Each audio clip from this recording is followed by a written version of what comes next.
رسول اللہ صلی اللہ علیہ وسلم جو کلمے کی دعوت پہنچا رہے تھے تو اس کے لیے آپ کو لالچ دینے کا بھی، دنیا کی دولت دینے کا بھی ارادہ کیا گیا، لیکن آپ کا جواب رسول اللہ صلی اللہ علیہ وسلم کے پاس سب نے مشورہ کر کے یہ طے کیا کہ وہ جو سب سے زیادہ چالاک سردار عتبہ بن ربی کو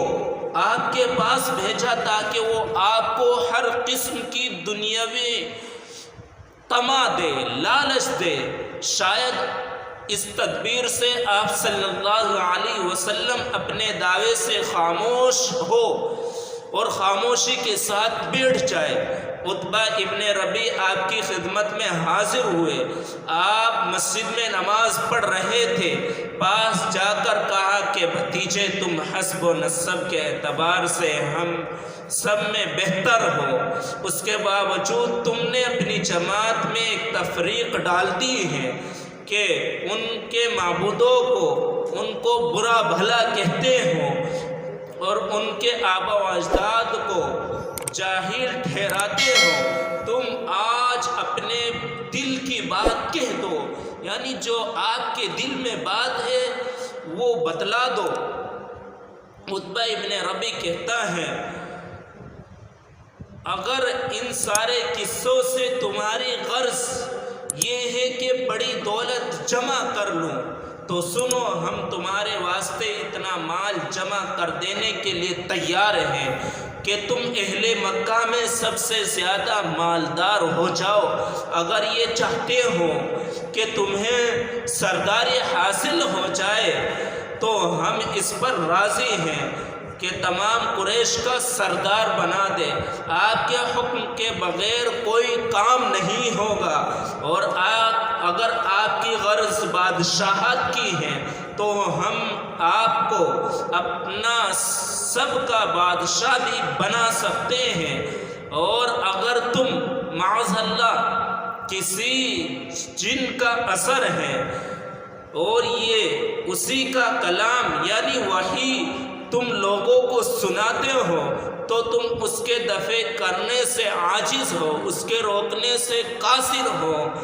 تو ہم تمہارے لیے کوئی طبیب، کوئی ڈاکٹر، کوئی حکیم دیکھے تاکہ آپ کا علاج کرے۔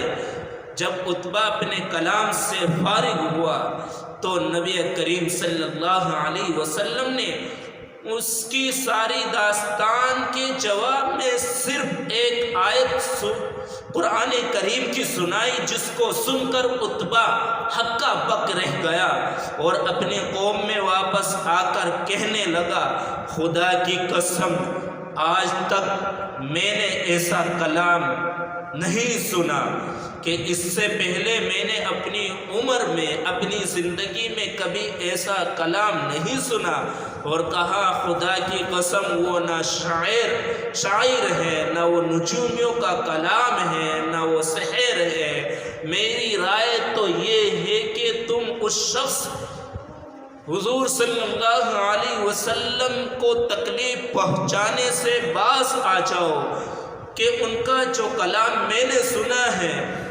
وہ اللہ تعالیٰ کی شان عظیم ظاہر ہونے والی ہے۔ میں تمہارا خیر خواہ ہوں، تم میری بات مانو نہ مانو، مانو تو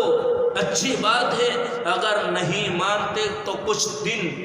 انتظار کرو، اگر عرب ان پر غالب آئے گا تم تو مفت میں اس تکلیف سے نجات پاؤ گے، اور اگر عرب پر غالب آ گئے تو ان کی عزت ہماری عزت ہے، کیونکہ وہ ہمارے قبیلے سے ہیں۔ قریش اپنے سب سے زیادہ ہوشیار سردار کی یہ باتیں سن کر حیرت میں رہ گئے اور یہ کہہ کر جان چھڑائی کہ اس پر بھی محمد صلی اللہ علیہ وسلم نے جادو کرا دیا ہے۔ جب قریش کا کوئی حیلہ کارگر نہیں ہوا، کارآمد نہیں ہوا، کامیاب نہیں ہوا، تو آپ صلی اللہ علیہ وسلم کے ساتھی اور آپ کے صحابہ کرام متعلقین اقربا کو ستانا، طرح طرح کی ایذائے طرح طرح کی تکلیفیں پہنچانی شروع کر دی۔ حضرت بلال رضی اللہ تعالی عنہ اور دیگر صحابہ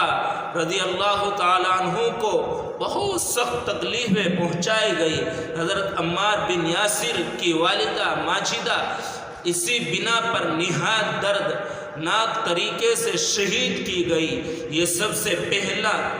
واقعہ شہادت ہے جو اسلام میں پیش آیا، لیکن ان حضرات نے اپنے آپ کو، اپنی جان کو قربان کر دیا۔ جس موقف کو اختیار کیا تھا اس موقف سے ایک انچ پیچھے نہیں ہٹے۔ تو عزیز ساتھیو، اس واقعے سے رسول اللہ صلی اللہ علیہ وسلم کی سیرت سے ہمیں عبرت حاصل کرنی ہے کہ ہمیں اپنی زندگیوں میں آپ صلی اللہ علیہ وسلم